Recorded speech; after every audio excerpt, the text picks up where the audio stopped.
जब से लोकसभा चुनाव का परिणाम आया है तब से महाराष्ट्र की सियासी में हलचल मचा हुआ है, क्योंकि महाराष्ट्र में एनडीए को इस बार के लोकसभा के चुनाव में करारी हार मिली है और इस करारी हार को महाराष्ट्र में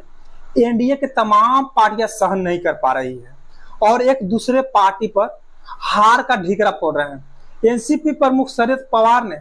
एनसीपी प्रमुख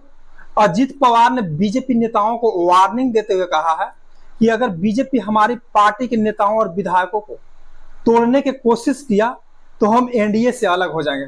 तो ही एनसीपी के कई ऐसे विधायक हैं जो कि घर वापसी के कई संकेत दे रहे हैं और अजित पवार पर दबाव बना रहे हैं।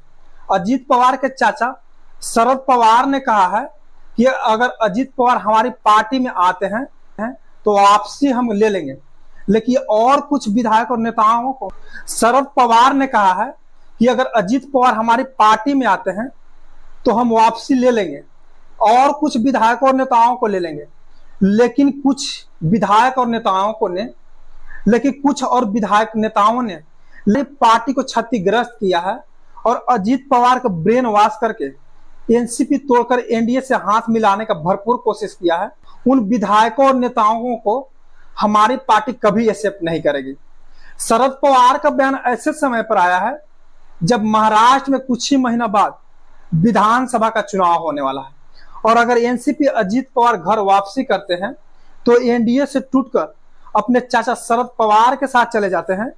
तो बीजेपी को महाराष्ट्र में बहुत बड़ा झटका लग सकता है। हालांकि कयास लगाया जा रहा है